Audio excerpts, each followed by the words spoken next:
لیکن لگائے رکھو، انہیں کرکٹ کے میچ میں الجھائے رکھو، دیکھتے رہے صبح سے شام تک بیٹھے ہوئے، انہیں پتہ ہی نہ چلے کون ہمارا خون چوس رہا ہے، کتنی جوکیں لگی ہوئی ہیں میرے جسم کے ساتھ اور وہ میرے خون کو چوس رہی ہیں، انہیں پتہ ہی نہ ہو۔ مست رکھو، اقبال نے تو کہا تھا نا، مست رکھو ذکر و فکر صبح گائی میں اسے، اس سے کہیں زیادہ لذت جو ہے وہ اب وہ میچ دیکھنے میں آ رہی ہے۔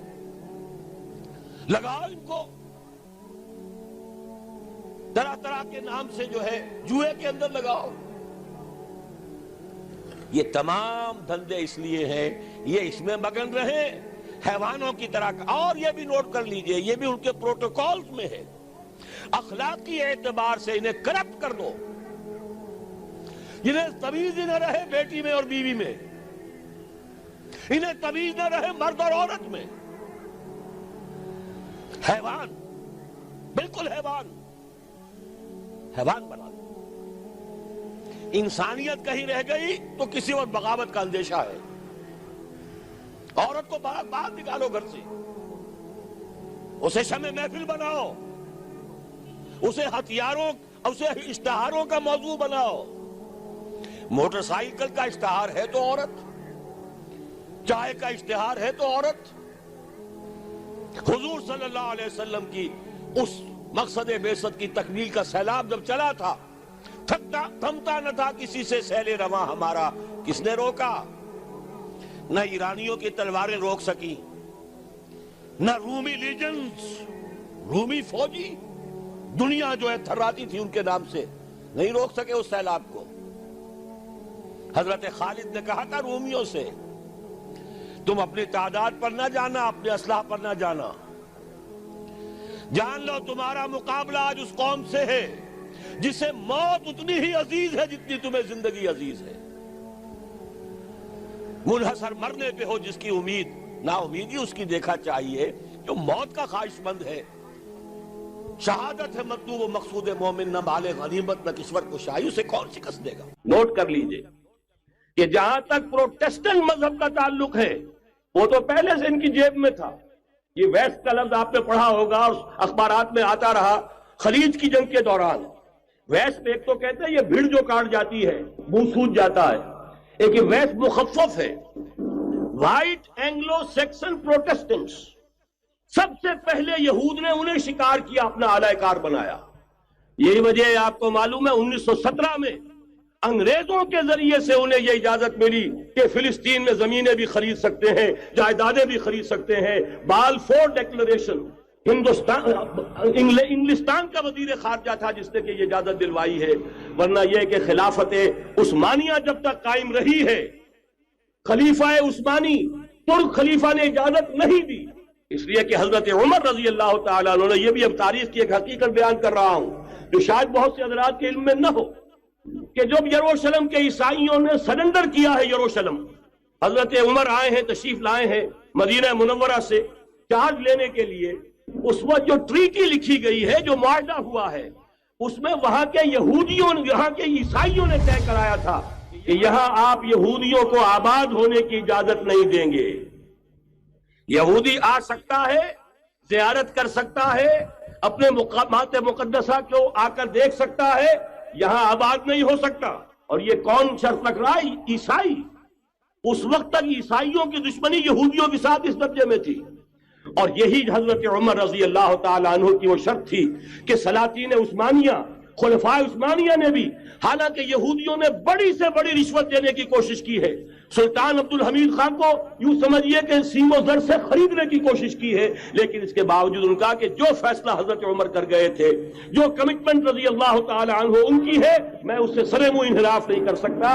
اصل میں اسی کی تو صدا ہے جو فری میسنری کے ذریعے سے خلافت کا خاتمہ کرایا گیا، کہ یہی سب سے بڑی رکاوٹ ہے۔ اگر خلافت ختم نہ ہوتی اور اگر کہیں جہاد کا اعلان خلیفہ عثمانی کی طرف سے ہو گیا ہوتا تو یہ کہی تھی بات، جب حضرت شیخ الہند رحمت اللہ علیہ جب یہ اسیری میں تھے مالٹا میں، تو وہاں کا انگریز کمانڈنٹ، اس نے چونکہ وہ کچھ مرید ہو گیا تھا یا کم سے کم عقیدت مند ہو گیا تھا، ایک روز حضرت شیخ الہند نے ان سے سوال کیا اس شخص سے کہ آپ لوگ ہماری خلافت کے پیچھے کیوں پڑے ہوئے؟ یہ تو بیمار تم خود کہتے ہو یورپ کا مرد بیمار ترکی، آپ کو کیا ڈر ہے اس سے؟ آپ کیوں اس بیچاری خلافت کے در پہ ہیں؟ اس شخص نے جواب دیا تھا مولانا اتنے بھول پن کے ساتھ بات نہ کیجئے، ہم بھی جانتے ہیں آپ بھی جانتے ہیں اگر کہیں خلافت عثمانیہ کی طرف سے جہاد کا اعلان ہو گیا تو پورے عالم اسلام سے لاکھوں مسلمان اپنے سروں سے کفن باندھ کر نکل آئیں گے۔ آج اس گئے گزرے دور میں بھی اس کمزور اور یوں سمجھیے کہ نام نہاد خلافت کے اندر اتنی جان ہے، اتنی طاقت ہے، لہذا اس کو ختم کیا گیا۔ اور ختم کرایا گیا کن کے ذریعے سے؟ وہ جو مسلمان کہلاتے ہیں تھے فری میسن، مصطفیٰ کمال پاشا فری میسن، اور اس کے ذریعے سے انہوں نے سارے کام جو کروائے وہ در حقیقت اپنی سازشوں کے ذریعے سے اور مسلمانوں کو استعمال کر کے کروائے۔ بہرحال بات لمبی ہو رہی ہے۔ پہلی بات تو یہ ہے کہ وہی نقشہ اس وقت کا آج بھی ہے جہاں تک یہودیوں کا تعلق ہے، لیکن فرق یہ واقع ہو گیا کہ اس وقت عیسائی یہودیوں کے تابع نہیں تھے، بلکہ عیسائیوں اور یہودیوں کے مابین دشمنی تھی۔ آج یہودی عیسائیوں پر مسلط ہو چکا ہے، فرنگ کی رگے جہاں پنجے یہود میں ہے، اور آج کے فرنگ کا لیڈر امریکہ ہے۔ امریکہ کا صدر یوں سمجھیے کہ وہ ان یہودیوں کا غلام ہے، مجال نہیں کہ ان کی مرضی سے ادھر سے ادھر ہو جائے، اور اگر کوئی غلطی سے ادھر سے ادھر ہو جائے تو اس کا پتہ چاک ہو جائے گا۔ آپ دیکھیے کیا حشر ہوا ہے بش کا، حالانکہ بہت بڑا ہیرو بن کر نکلا تھا گلف وار سے، لیکن ذرا سا ایک بیان دے دیا تھا کہ جو اسرائیل کو پسند نہیں آیا، تو جو الیکشن میں چاروں شانے چت ہوا ہے اس کا جو حشر ہوا ہے وہ دیکھ لیجئے۔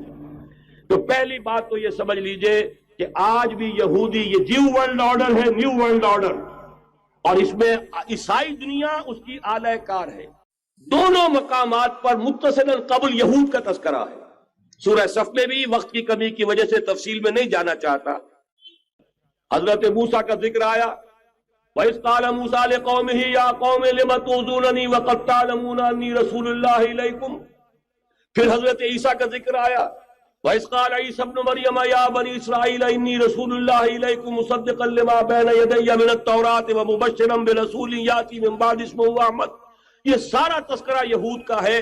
اس کے بعد فرمایا یریدون لیطفئوا نور اللہ بافواہہم، یہ یہودی چاہتے ہیں کہ اللہ کے نور کو اپنی منہ کی پھونکوں سے بجھا دیں۔ اس میں ایک طنز بھی ہے، اللہ کے نور کو قریش مکہ بھی بجھانا چاہتے تھے، لیکن وہ عمل کے ذریعے بجھانا چاہتے تھے۔ وہاں ابو جہل نے بھی اپنی جان دی ہے، گردن کٹوائی ہے۔ جہاں 13 صحابہ شہید ہوئے وہاں 70 بتوں کے ماننے والوں نے بھی اپنی جانوں کی قربانی دی ہے۔ لیکن یہودی سازش کے ذریعے سے دوسروں کو بھڑکا کر، صرف ریشہ دوانی کے ذریعے سے اپنے آپ کو بچا کر اس نور کو بجھانا چاہتے تھے۔ اس لیے یہاں تنزیہ انداز ہے، یریدون لیطفئوا نور اللہ بافواہہم، یہ اپنی منہ کی پھونکوں سے بجھانا چاہتے ہیں۔ اسی کی بہترین ترجمانی کی ہے مولانا ظفر علی خان نے کہ نور خدا ہے کفر کی حرکت پہ خندہ زن، پھونکوں سے یہ چراغ بجھایا نہ جائے گا۔ یہود کی بھی مخالفت تھی، مشرکین کی بھی مخالفت تھی، لیکن ان کا انداز تھا سازشوں کے ذریعے سے اسلام کی مخالفت۔ اب تفصیل میں جانے کا موقع نہیں ہے، پوری سیرت النبی کا ایک اجمالی سخت جائزہ لے لیجئے، کیسے کیسی سازشیں کی ہیں۔ منافقت کا پورا پودا بھی انہی کا لگایا ہوا، انہی کے زیر اثر۔ انہی میں سے ایک ابو عامر راہب بھی تھا کہ جس نے جو ہے اتنا بڑا لبادہ اوڑھا، بہت ہی بڑے تقدیس کا لبادہ اوڑھا۔ انہی میں سے عبداللہ ابن ابی تھا، ان منافقین میں سے جو مارے آستین بن کر جو ہے اندر سے اسلام کو سہب و تاج کرتا رہا۔ یہ سب یہود کے کارندے، یہود کے ایجنٹ تھے۔ پھر یہ کہ ہر مرتبہ دیکھ لیجئے بدر میں بھی وہ چڑھا کر لائے ہیں، اور احزاب تو ان کی سازشوں کا شاہکار ہے۔ اب میں جو بات کہنا چاہتا ہوں وہ یہ ہے کہ تاریخ اپنے آپ کو دہرا رہی ہے۔ یریدون لیطفئوا نور اللہ بافواہہم، آج بھی بعین ہی وہ صورتحال موجود ہے۔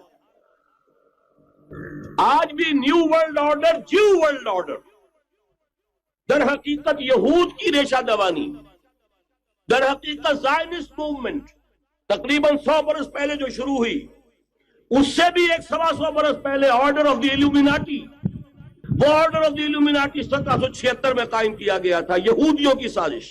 وہ آج تک چل رہی ہے. آج بھی یہودی ہے کہ جو اسلام کا خاتمہ اور مسلمانوں کو اپنے کمی کاری بنانے کے لیے ایک پورے ورلڈ آرڈر کا نقشہ بنا کر آ چکے ہیں. اور آج در حقیقت آپ کا اصل دشمن، میں بالکل اتفاق کرتا ہوں مولانا سے، اصل دشمن نمبر 1 میرے اور آپ کے اندر موجود ہے، میرا اور آپ کا نفس. اصل دشمن یہ ہے. نفس ما ہم کم طرف فرعون نیست لیکن اورا اون ایرا اون نیست. اور دوسرا خارجی دشمن سب سے بڑا یہودی. لیکن یہ کہ اس وقت کے اور اس وقت کے حالات میں ایک بڑا فرق واقع ہوا ہے. مجھے اقبال کے وہ شعر یاد آ رہے ہیں، دنیا کو ہے پھر مار کے روح و بدن پیش، تہذیب نے پھر اپنے درندوں کو ابھارا، اللہ کو پامردی مومن پہ بھروسہ، ابلیس کو یورپ کی مشینوں کا سہارا. وہی تاریخ ستیزہ کار رہا ہے ازل سے تا امروز، چراغ مصطفی سے شرار بولہبی. تو دنیا کو ہے پھر مار کے روح و بدن پیش، تہذیب نے پھر اپنے درندوں کو ابھارا، اللہ کو پامردی مومن پہ بھروسہ، ابلیس کو یورپ کی مشینوں کا سہارا. جس وقت یہودی حضور صلی اللہ علیہ وسلم اور صحابہ کرام کی مخالفت کر رہے تھے، ان کے اور عیسائیوں کے درمیان دشمنی تھی. وقالت اليہود لیست النصارى علی شیء وقالت النصارى لیست اليہود علی شیء. ان میں آپس میں سانپ اور نیولے کا بیر تھا اس وقت، جبکہ نبی اکرم صلی اللہ علیہ وسلم کے ساتھ یہود کی یہ کشاکش جاری تھی. یہی وجہ ہے کہ آپ کو معلوم ہے کہ قرآن مجید کہتا ہے کہ بدترین دشمن تمام انسانوں میں اہل ایمان کے وہ یہود ہیں، اور قریب ترین اگر کسی کو پاؤ گے دوستی میں مسلمانوں کے تو وہ نصارہ ہیں. سورہ مائدہ کی آیت ہے، وَلَتَجِدَنَّ أَشَدَّ النَّاسِ عَدَاوَةً لِلَّذِينَ آمَنُوا الْيَهُودَ وَلَتَجِدَنَّ أَقْرَبَهُمْ لِلَّذِينَ آمَنُوا مَوَدَّةً لِلَّذِينَ آمَنُوا الَّذِينَ قَالُوا إِنَّا نَصَارَىٰ. اس وقت صورتحال یہ تھی. آج زمین و آسمان کا فرق واقع ہو چکا ہے. آج یہودی عیسائی پر مسلط ہو چکا. یہودیوں نے پورا عالم عیسائیت فتح کر لیا ہے. آج پورا عالم عیسائیت یہودیت کا اعلی کار بن چکا ہے. چنانچہ پہلے تو ایک ہی بات تھی، یہ تو تقریباً 300-400 سال قبل ہو چکا، کہ west white Anglo Saxon Protestants یہ تو اعلی کار بن گئے تھے آج سے صدیوں پہلے. انہی کے ذریعے سے یورپ کے اندر انہوں نے سود کی اجازت حاصل کی. انہی کے ذریعے سے یہ ساری فحاشی اور یہ ساری اریانی کا جو بازار گرم کیا، یہ در حقیقت آزاد خیالی، لبرلزم، حریت فکر، حریت عمل. میں آزاد ہوں، میں ننگا جانا چاہتا ہوں بازار میں، آپ کون ہوتے روکنے والے؟ آپ اپنی آنکھیں بند کر لیں. ہم آزاد ہیں، ہم 2 مرد ہیں، شادی کرنا چاہتے ہیں، شوہر اور بیوی کی حیثیت سے رہنا چاہتے ہیں، آپ کون اعتراض کرنے والے؟ یہ سارا یہود کی سازش. اور آپ کو معلوم ہونا چاہیے جب تک پوپ کا کنٹرول تھا یورپ پر، یعنی ابھی کیتھولک جو عیسائیت ہے وہ غالب تھی، اس وقت تک پورے یورپ میں سود حرام تھا، کہیں انٹرسٹ کا کاروبار نہیں ہو سکتا تھا. یہ پروٹیسٹنٹس کے ذریعے سے اس کی اجازت حاصل کی. نتیجہ یہ نکلا، علامہ اقبال شاعر مشرق اس صدی کے آغاز میں گیا تھا یورپ، اور وہاں جا کر اس نے دیکھ لیا تھا فرنگ کی رگے جاں پنجے یہود میں. معاشی اعتبار سے یہودیوں نے پورے یورپ کے اوپر اپنا تسلط قائم کر لیا تھا. اور یہ یہودی کون تھے؟ روتھشائلڈز، گولڈ سمتھس. یہ گولڈ سمتھ جس نے شکار کیا ہے تازہ عمران خان، ایک ابھرتی ہوئی شے تھا، امیدیں وابستہ ہو رہی تھی، پہلے ہی سے ایک ہیرو کی شکل میں تھا. وہ اسلام کی بات کرنے چلا تھا، وہ اپنے کلچر کی بات کرنے چلا تھا. گولڈ سمتھ 5 کروڑ پاؤنڈ تو پہلی سلامی ملنے والی ہے. یہ قیمت کس سے کی دی جا رہی ہے؟ غور کیجئے. اگر وہ سارا سازشی کردار جو یہود کا ہے وہ سامنے ہو تو ہر شے آپ کے سامنے بالکل ٹرانسپیرنٹ نظر آئے گی. آپ دیکھ سکتے ہیں کہ اصل میں ہو کیا رہا ہے. بہرحال مجھے جو دوسری بات کہنی تھی وہ یہ کہ یریدون لیطفئوا نور اللہ بافواہہم اس وقت بھی یہودی تھا، آج بھی یہودی ہے.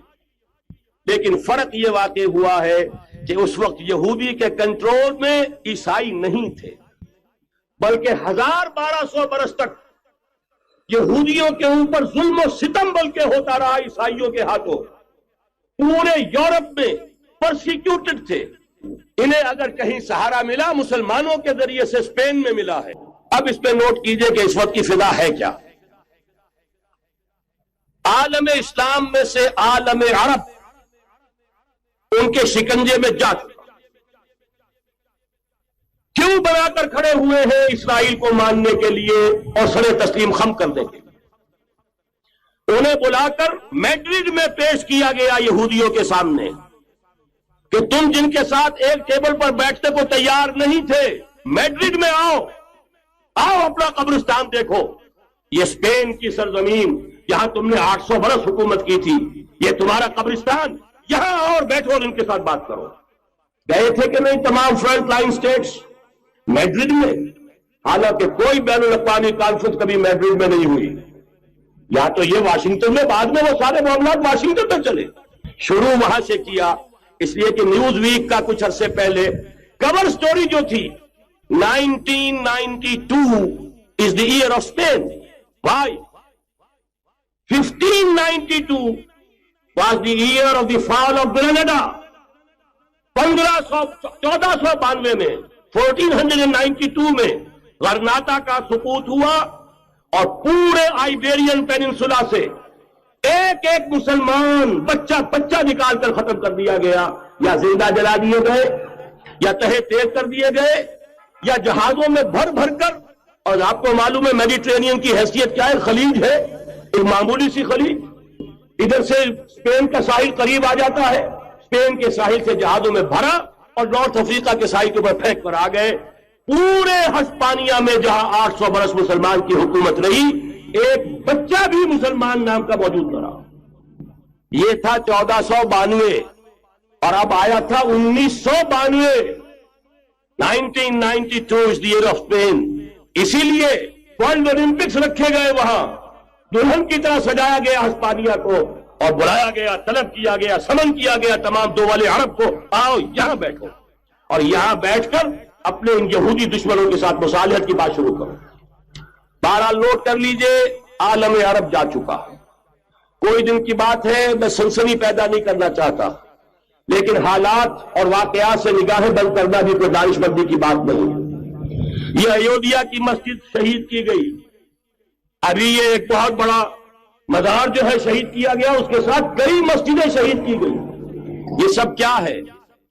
یہ مسلمانوں کی نفس دیکھی جا رہی ہے کہ کوئی غیرت اور حمیت نام کی کوئی شے باقی ہے.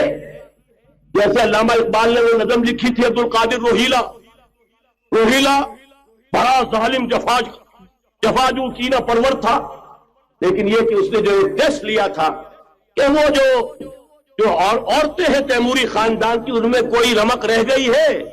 معلوم ہوا کہ نہیں، کہ غیرت نام تھا جس کا، گئی تیمور کے گھر سے، ختم، غیرت نکل گئی. اسی طرح ایودھیا کی مسجد، اب چرار شریف، اور یہ کوئی دن کی بات ہے کہ اب مسجد اقصی کا نمبر آیا کہ آیا. کوئی شخص یقین کے ساتھ نہیں کہہ سکتا کہ اب حالات کا کیا رخ ہوگا، اس لیے کہ ظاہر بات ہے قرآن مجید میں مستقبل کے بارے میں خود حضور سے کہلوایا گیا، وَإِنْ أَدْرِي أَقَرِيبٌ أَمْ بَعِيدٌ مَا تُوعَدُونَ. لوگوں مجھے معلوم نہیں ہے کہ جس بات کی تمہیں خبر دی جا رہی ہے وہ قریب آ چکا ہے یا دور ہے. وَإِنْ أَدْرِي لَعَلَّهُ فِتْنَةٌ لَكُمْ وَمَتَاعٌ إِلَىٰ حِينٍ. اور میں نہیں جانتا، ہو سکتا ہے اللہ کچھ اور مہلت دے دے تمہیں، اور کچھ اور آزمائش جو ہے اس کے لیے تمہارے لیے کوئی اور مہلت عطا فرما دے، ہو سکتا ہے. تو میں بھی کسی دعوے سے نہیں کہہ رہا، لیکن دو امکانات ہیں. امکان نمبر 1 کیا ہے؟ ابھی عالم اسلام کا ایک سالڈ بلاک ہے جو یہودی ورلڈ آرڈر کی نگاہوں میں کھٹک رہا ہے. میں کھٹکتا ہوں دل یزداں میں کانٹے کی طرح. اگرچہ ان کی اسٹریٹجی کیا ہے؟ ایک ایک کر کے ان کے حصے بکھرے کر کے تیا پانچا کرو. ابھی وہ بلاک کون سا ہے؟ ایران ہے، افغانستان ہے، پاکستان ہے، اور روسی ترکستان سے آزاد ہونے والی جو ریاستیں ہیں. یہ ایک سالڈ بلاک. یہ عجمی مسلمان عربی نہیں، عربی گئے، یہ نوٹ کر لیجئے. اس لیے کہ عربوں کو اللہ نے فضیلت دی تھی، محمد ان میں سے تھے صلی اللہ علیہ وسلم، یہ رتبہ بلند ملا جن کو مل گیا۔ لیکن ساتھ ہی اللہ نے دھمکی بھی دے دی تھی سورہ محمد میں، ان تتولوا یستبدل قوما غیرکم، اگر تم پیٹھ دکھا دو گے اس مشن کو جو ہم نے تمہارے حوالے کیا ہے، تمہیں ہٹائیں گے، کسی اور کو لے آئیں گے۔ اور یہ بات ہو چکی ہے 13ویں صدی عیسوی میں، 1258 میں جب سقوط بغداد ہوا ہے، عربوں کے ہاتھ سے عالم اسلام کی قیادت چھین لی گئی، معزول کر دیا۔ اس کے بعد قیادت کن کے ہاتھوں میں آئی؟ ترکوں کے ہاتھ میں، ترکان تیموری ہندوستان میں، ترکان صفوی ایران میں، ترکان سلجوقی مڈل ایسٹ میں، اور ترکان عثمانی کا تو کہنا ہی کیا ہے، وہ ایشیا مائنر سے چل کر آپ کو معلوم ہے کہ مشرقی یورپ کا کتنا بڑا علاقہ، دی گریٹ آٹومان امپائر اس صدی کے آغاز تک قائم تھی۔ اس صدی میں عجیب عجیب معجزے ہوئے ہیں۔ گریٹ آٹومان امپائر جو 3 بر اعظموں پر محیط، نام و نشان ختم۔ The great U S S R, نام و نشان ختم۔ اب تو روس صاحب ایک ملک کی حیثیت سے رہ گئے۔ یہ اس صدی میں 2 اور وقت نہیں ہے میں اور آپ کو کیا بتاؤں، اس صدی میں تو بڑے بڑے عجیب عجوبے ہوئے ہیں، بڑی بڑی 2 عظیم جنگیں ہو چکی ہیں، تیسری جو ہے سر پر کھڑی ہے، دور نہیں ہے، جس کو حدیث میں کہا گیا ہے الملحمۃ العظمی، تاریخ انسانی کی عظیم ترین جنگ، اور وہی صلیبی جنگ جس کا آغاز بوسنیا سے ہو چکا ہے۔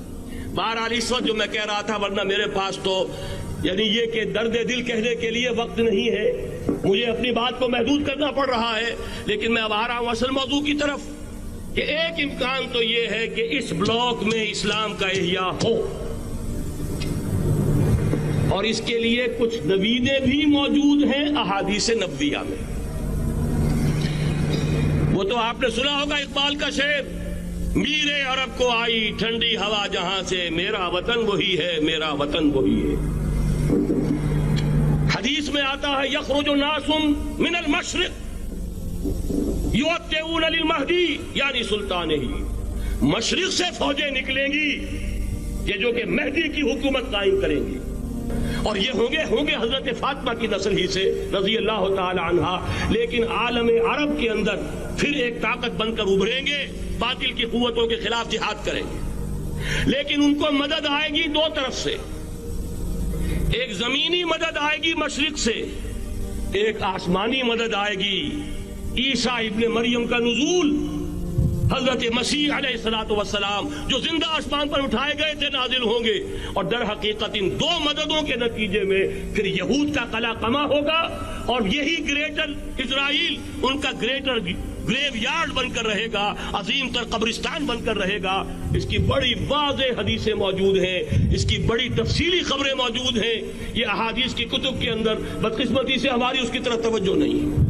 ایک تو یہ ہو سکتا ہے، اسی طریقے سے ایک اور حدیث ہے، یخرج من خراسان رایات سود، اور یہ مسلم شریف کی روایت ہے، نوٹ کیجئے گا، نہیں ترمذی شریف کی روایت ہے، یخرج من خراسان رایات سود لا یردها شیء حتی تنصب بإیلیاء، اور خراسان حضور کے زمانے میں آج کے افغانستان کا نام تھا۔ جتنا خون یہاں پر خلوص کے ساتھ دیا گیا ہے اس کی مقدار بھی کم نہیں ہے، یہاں سے خیر برآمد ہوگا۔ اور دوسری بات اپنے بارے میں نوٹ کر لیجئے، یہ پاکستان، بچا کھچا Pakistan, what remains of Pakistan, یہ اصل میں ہے کیا؟ مولانا بہت خوبصورت انداز میں فرما رہے تھے، یہ 313 نہیں تھے، اسلام تھا۔ اسی طرح نوٹ کیجئے، پاکستان نہیں ہے، 4 صدیوں کی تجدیدی مساعی کا حاصل ہے۔ آپ نے کبھی نوٹ کیا ختم نبوت کے بعد اب سب سے اونچا منصب کس کا ہے؟ مجددین۔ سنن ابی داؤد کی روایت، ان اللہ یبعث فی هذه الامہ علی راس کل 100 عام من یجدد لها دینها۔ اور نوٹ کیجئے، کوئی بات ہے 1000 برس تک سارے مجدد عالم عرب میں پیدا ہوئے، جیسے ہی دوسرا 1000 سال شروع ہوا، الف ثانی کا مجدد اعظم شیخ احمد سرہندی کہاں تھا؟ صنم خانہ ہند میں حاضر ہوا۔ میں شیخ مجدد کی لحد پر، وہ خاک کے ہے زیر فلک مطلع انوار، گردن نہ جھکی جس کی جہانگیر کے آگے، جس کے نفس گرم سے ہے گرمی آرات، وہ پھر 12ویں صدی کا مجدد اعظم امام الہند شاہ ولی اللہ دہلوی، 13ویں صدی کا مجدد اعظم سید احمد بریلوی، اس کے خون کا امین اور اس کے ساتھ کے شہداء کے خون کا امین، ان کے جسموں کا امین آپ کا خطہ ہزارہ، آپ کا خطہ سوات، اس میں ان کی جانیں ہیں جو دی گئی ہیں. اور وہ نہایت میں آپ سے عرض کر دوں، دور صحابہ کے بعد اتنا خالص اسلامی جہاد پوری مسلمان تاریخ میں نہیں ملے گا جتنا وہ تحریک شہیدین کا. 14ویں صدی ہجری میں شیخ الہند جیسا مجاہد اعظم کہ انگریز نے گرفتار کر کے قید بھی کیا ہے، تو کہاں ہندوستان میں نہیں، کہاں جزیرہ سائرس، کیا نام تھا، مالٹا، جزیرہ مالٹا بحر روم میں. اقبال کے نفس سے ہے لالے کی آگ تیز، ایسے غزل سرا کو چمن سے نکال دو. کہیں ہندوستان کی کسی جیل میں ہوا تو شاید اس کے نفس کی گرمی ہی سے کوئی حرارت پیدا ہو جائے. اور اسی صدی میں 14ویں صدی ہجری میں اقبال جیسا مفکر، اسی 14ویں صدی ہجری میں مودودی جیسا مصنف، اسی 14ویں صدی ہجری میں مولانا الیاس جیسا مبلغ رحمہم اللہ، عظیم شخصیتیں آج پورے عالم اسلام میں آپ کو تبلیغی دوست ملیں گے. یہ کہاں سے شروع ہوئی تحریک؟ دہلی کی ایک چھوٹی سی مسجد سے. وہ مسجد بنگلے والی اب تو بڑی عالیشان ہو گئی ہے، جب وہاں شروع ہوا تھا کام بڑی چھوٹی سی مسجد. یہ سارے کام یہاں کیوں ہوئے؟ پورا عالم اسلام آزاد ہوا، کہیں نعرہ اسلام کا نہیں لگا، کہیں عرب قومیت پر، کہیں کسی اور عصبیت پر تحریکیں چلی ہیں. صرف تحریک پاکستان تھی کہ پاکستان کا مطلب کیا، لا الہ الا اللہ. کوئی سبب ہے کہ یہاں قرارداد مقاصد پاس ہوئی، حاکمیت اللہ کی ہے کہ اکبر نام لیتا ہے خدا کا اس زمانے میں. یہ سارا ماضی سامنے رکھیے اور حضور کی دی ہوئی پیشن گوئیوں کا مستقبل سامنے رکھیے. ان دونوں سے ثابت ہوتا ہے اس خطۂ ارضی سے کچھ ہونا ہے. مرشد دے عشق تصور وچ ایک ہور نظارہ ویکھ لیا، جدوں دل کیتا اکھ میٹ لئی، محبوب پیارا ویکھ لیا. بڑا شوق سی رب ارنی دا، ایک چلک نہ موسیٰ سہ سکیا، اسی ہتھاں دے وچ ہتھ دے کے سورے دا سارا ویکھ لیا. اج سامنے بیٹھ کے مرشد دے